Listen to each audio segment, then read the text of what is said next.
Halo, perkenalkan nama saya Putri Aisyah, Prodi Manajemen Angkatan 2020 Universitas Pembangunan Nasional Veteran Jawa Timur. Saat ini saya sedang magang di PT Victory International Future, cabang Spazio Surabaya. Saya akan menjelaskan sedikit tentang perdagangan berjangka. Saya menjelaskan awalnya tentang bagaimana awal itu terjadi. Awalnya didasari oleh manusia untuk memenuhi kebutuhan sandang serta pangannya, lalu mengelola sumber daya alam dari asal tempat tinggal mereka, seperti masyarakat daerah pantai yang kaya dengan sumber daya lautnya dan lain-lainnya. Lalu dengan seiring berjalannya waktu, terjadinya pertukaran sumber daya antar daerah, sumber hasil masyarakat pantai dengan hutan, hutan dengan lembah maupun sebaliknya. Itulah yang menjadi awal adanya barter untuk mendapatkan barang yang diinginkan dengan menukarnya dengan barang yang dimilikinya. Dan lama-kelamaan nilai pertukaran barter menjadi tidak seimbang, lalu muncullah alat tukar untuk menukar barang yang diinginkan. Dapat dikatakan itu sebagai awal mula dari perdagangan. Lalu dengan seiring berjalannya waktu, alat tukar berevolusi yang awalnya adalah ciri khas dari daerah masing-masing, seperti pantai yang menggunakan kerang dan daerah lainnya. Berevolusi menjadi logam, lalu kertas, plastik, hingga kini ada digital atau uang elektronik. Dan semakin lama perdagangan pun jadi semakin meluas, dari antar wilayah menjadi antar pulau hingga antar benua. Lalu beralihlah ke perdagangan berjangka yang muncul pertama kali pada abad 16 di Hong Kong, yakni HSI yang saat ini dikenal dengan Hang Seng. Lalu dilanjut pada tahun 1880-an muncullah perdagangan berjangka di Amerika yang saat ini dikenal dengan Dow Jones, Nasdaq, dan S&P 500. Lalu diikuti dengan Asia pada tahun 1970-an yakni KOSPI atau Korea, SNI dari Jepang, dan STI dari Singapura. Dan Australia pada tahun 1980-an. Lalu awal kemunculan perdagangan berjangka di Indonesia ini didasari karena adanya saran dari Bank Dunia pada saat krisis moneter agar Indonesia memiliki bursanya sendiri. Lalu diterbitkannya Undang-Undang Nomor 32 tahun 1997 tentang perdagangan berjangka komoditi yang diperbarui pada 2004, yang diikuti dengan munculnya BBJ atau Bursa Berjangka Jakarta, dan diperbarui lagi pada tahun 2011 yang dibarengi dengan munculnya BKDI atau Bursa Komoditi dan Derivatif Indonesia. Dan mengapa sih Indonesia itu memerlukan bursa? Yang pertama, untuk menghindari capital outflow, yaitu keluarnya modal keluar negeri seperti pada krisis moneter pada tahun 1997. Yang kedua, sebagai price maker atau penentu harga jual. Dan yang ketiga, sebagai hedging atau pelindung nilai, melindungi nilai barang dari kejadian seperti krisis moneter agar tidak jatuh nilainya. Lalu saya akan memperkenalkan secara singkat tempat magang saya, yaitu PT Victory International Future, yang merupakan perusahaan jasa keuangan yang berperan sebagai broker resmi legal dan terregulasi untuk produk forex trading, indeks saham, serta komoditi secara online. Dan kenapa sih harus investasi di Victory?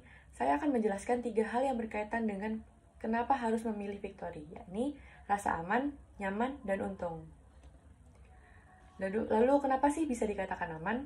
Sesuai dengan Undang-Undang Nomor 32 Tahun 97 dengan Undang-Undang penggantinya Nomor 10 Tahun 2011 tentang perdagangan berjangka dan komoditi. Diamanatkan oleh pemerintah ke Departemen Perdagangan yang menunjuk salah satu ekselon di bawahnya, yaitu Bapepti. Bapepti adalah Badan Pengawas Perdagangan Berjangka dan Komoditi sebagai pengawasnya. Dengan bursanya yakni BBJ atau Bursa Berjangka Jakarta dan BKDI atau Bursa Komoditi Derivatif Indonesia. Sedangkan untuk dana clearing atau dana jaminan transaksinya itu dikelola oleh satu lembaga.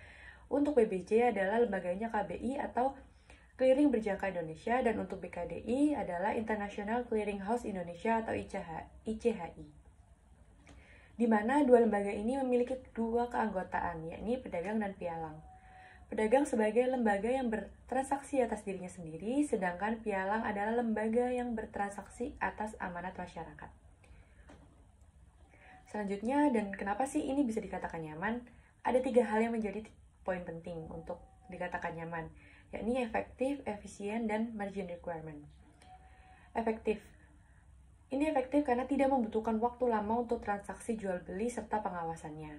Dan ini juga dikatakan efisien karena tidak membutuhkan suatu tempat yang spesifik untuk proses transaksinya. Dan margin requirement-nya ini dikatakan nyaman karena di mana dana transaksi tidak semua dipergunakan karena hanya sebagian dari dana awal. Sebagai contoh, bila kita memiliki dana 1 miliar untuk membuka usaha retail, itu akan melalui proses yang cukup panjang karena kita memerlukan izin, bangunan, sarana, dan prasarana, sumber daya manusianya, dan isi dari perusahaan tersebut. Karena dana akan habis untuk proses tersebut, itu tidak akan berjalan begitu mulus di awal karena harus promosi, beli bahan-bahan lain, dan itu akan memakan proses lama. Ini akan berbeda apabila dengan perdagangan berjangka. Hanya dalam kurun 1 kali 24 jam, jika sudah terjadi kesepakatan kerja, maka transaksi sudah dapat dilakukan. Kenapa ini cepat? Karena proses perjanjiannya singkat dan melalui online sehingga akan menghemat waktu. Pun apabila membutuhkan sebagian dana untuk keperluan dapat ditarik karena dana yang digunakan untuk transaksi merupakan dana jaminan.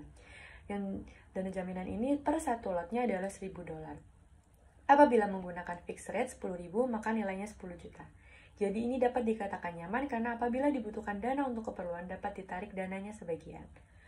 Untuk selanjutnya, lalu kenapa sih dikatakan untung? Kenapa dikatakan untung? Karena likuiditasnya yang tinggi. Selama market buka, transaksi jual beli itu dapat dilakukan dengan bebas tanpa batasan. Dan selanjutnya fluktuatif. Karena harga naik atau turunnya di pasar itu besar. Sebagai contoh, di pasar forex, fluktuasinya 100-200 poin. Yang nilai 1 poinnya adalah $10. Maka range pergerakan per harinya itu $1.000-2.000 atau setara 10-20 juta peluangnya di pasar. Dan selanjutnya fleksibel. Dapat ditransaksikan kapanpun dan dimanapun. Seperti saat harganya belum naik dan kita akan tahu kalau harga itu akan naik, kita bisa beli dulu di saat harga masih turun, dan saat harga naik kita bisa jual. Begitupun juga sebaliknya, saat harga naik dan kita lihat akan turun, kita bisa jual dulu, dan nanti saat harga turun kita bisa naik. Kenapa kita bisa beli saat harga naik? Karena kita ada perdagangan kontak berjangka. Lalu selanjutnya ada risk management, yaitu kita bisa meminimalisir kerugian dan memaksimalkan keuntungan. Dalam transaksi future, kita memiliki taking profit atau pengambilan keuntungan dan stop loss atau memotong kerugian. Ini dilakukan di titik yang sudah ditentukan oleh kesepakatan dengan nasabah. Yang terakhir ada predictable. Dalam suatu bisnis akan sangat menguntungkan apabila kita dapat memprediksi peluangnya.